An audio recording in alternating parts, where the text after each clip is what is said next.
Salut la gang, c'est Christian avec ce bateau. 29 novembre, moins 1 degré, une bonne brise. C'est pas tout à fait agréable d'être à l'extérieur. Les doigts nous gèlent, c'est pas long. Pas fait grand chose dans les dernières semaines côté bateau. On a plutôt préparé tout ça pour l'hiver. Et puis, on est prêt. Il peut neiger. Et puis, dans la vidéo d'aujourd'hui, on va regarder un peu la planification pour l'hiver et peut-être l'été prochain. On regarde ça ensemble, que ça donne. Salut!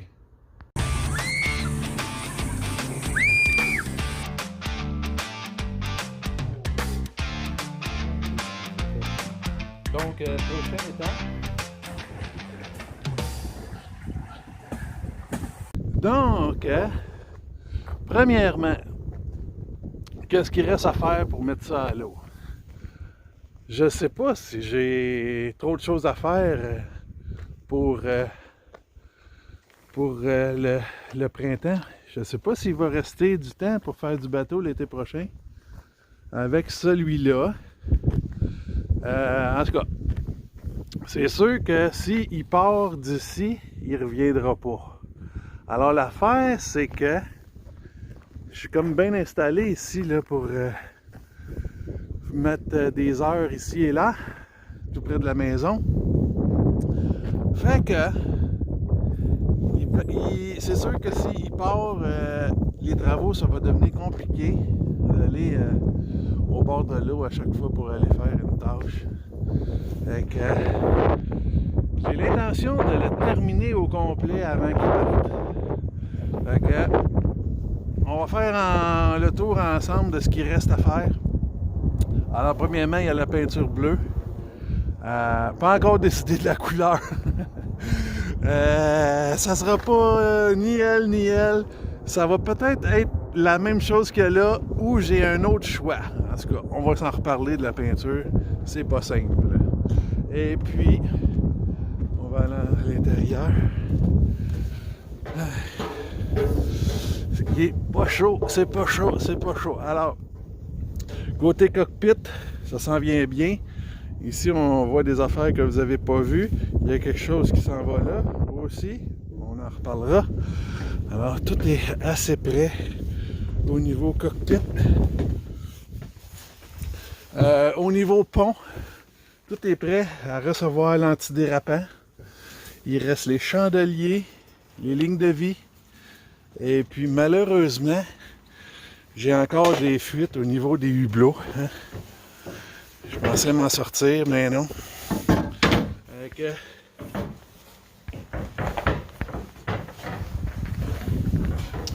Au niveau des hublots, c'est les hublots ouvrants qui ont encore des fuites. Alors, il va falloir que je fasse le même travail que celui-là parce que le joint d'étanchéité se fait derrière la surface ici, à l'intérieur du bateau. Alors l'eau, quand elle peut s'infiltrer, elle s'infiltre entre les deux cloisons. Parce que ici, c'est une cloison intérieure, plus le pont. Fait que l'eau s'infiltre entre les deux. Et puis, on a de l'eau. Pas des grosses fuites, mais juste assez pour que ça reste humide. Alors, dans l'intérieur, on va tout peinturer ça au complet. Il y a encore des potées de finition un peu à faire. Alors, c'est déjà comme pas mal avancé. Il y a quand même une couche un peu partout, on va dire. Qu'est-ce qu'il reste à faire? Les couvercles de réservoir à eau.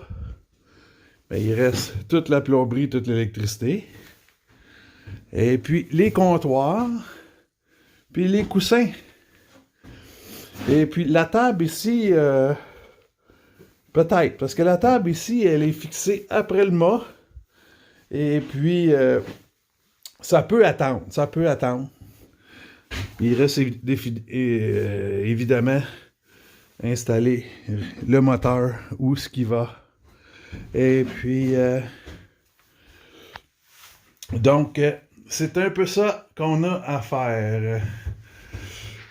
Il reste aussi les headliners, on va dire les finitions de plafond. Alors ici, c'était toutes des contreplaqués que je vais prendre comme gabarit. Et puis, on va se faire une petite cuirette là-dessus. Ça devrait être chic et de bon goût. Il y a des armoires qui peuvent aller là, qui peuvent attendre un peu. Fait qu'on est rendu un peu là, dans tout ça. Et puis, ça sera pas le gros luxe si on met ça à l'eau avec ces choses-là. Là, parce que il y a des tiroirs qui vont là, il y a une armoire à faire là, un garde-robe. Plein de choses. Fait que c'est ça qui est ça pour ce CNC là, pour le moment. Fait que on regarde un peu l'autre option pour l'été prochain. Bon, ben voici l'autre option pour l'été prochain. Pas une si pire option pareille, là, hein? Ça couche 4 personnes facile. Et puis, du plaisir, oui, beaucoup de plaisir, je pense. Alors, qu'est-ce qu'il reste à faire? Mais là, plusieurs choses que j'aimerais faire, parce que lui, il est transportable. Alors, j'aimerais ça aller faire des régates. Alors, l'été prochain, je sais pas si j'ai entendu parler que à Carleton-sur-Mer, il y a une fin de semaine festivale. Alors, j'ai vu la marina là-bas déjà, et puis une belle descente. Je pense que c'est faisable de mettre ce bateau-là à l'eau dans cette descente-là. Et puis, j'irai passer une semaine dans la baie des Chaleurs, en Gaspésie, avec ce bateau-là. Et puis, il me semble que c'est une bonne idée. Et puis, la seule chose, là, ben là, premièrement, il reste le gréement. Je veux monter le mât, ici même, et puis tout vérifier que le gréement, que je comprenne tout le gréement qu'il y a là. Et puis, il manque une drisse pour le spi. C'est un spi symétrique avec tangon. Et ça fait plusieurs années que j'ai pas monté un spi sur tangon. Je pense que ça se fait pas tout seul. En tout cas, vous me direz qu'est-ce que vous en pensez. Et puis, il y a une autre chose que ce bateau-là, c'est qu'on a un beau petit moteur ici, 4 chevaux. Et puis, pour la baie des Chaleurs, je ne sais pas qu'est-ce que vous en pensez. 4 chevaux. Probablement idéal pour le lac de Deux-Montagnes puis le lac Tremblant, mettons. Mais la baie des Chaleurs, ça peut brasser. En tout cas, c'est sûr qu'il faut checker la météo avant de partir. Mais on voudrait pas, tu sais, hein, peut-être un 6-force. En tout cas, si vous avez un 6-force à échanger contre celui-là, on pourrait s'en reparler. Avec tout est là, tout est prêt, tout est réparé. L'électricité, les cloisons, les cadennes, tout est en bon état. Fait que ça serait mon projet de voile pour 2025. Fait que si vous connaissez, si vous avez participé au festival de Carleton, juste m'en parler un peu comment que ça se passe. C'est-tu pas pire? Ça vaut-tu la peine du déplacement? On parle de 12 heures de route quand même là, à 90 km/h. Fait que tu sais, il y a ça à prendre en considération. Sinon, je pourrais aussi faire un genre de m'installer dans une marina aussi, tu sais. Et puis, ça serait le fun qu'il y ait une petite communauté de voiles rapides pour aller m'installer là pour l'été ou pour un mois ou je sais pas quoi. Mais le petit voyage à Carleton-sur-Mer, il m'intéresse.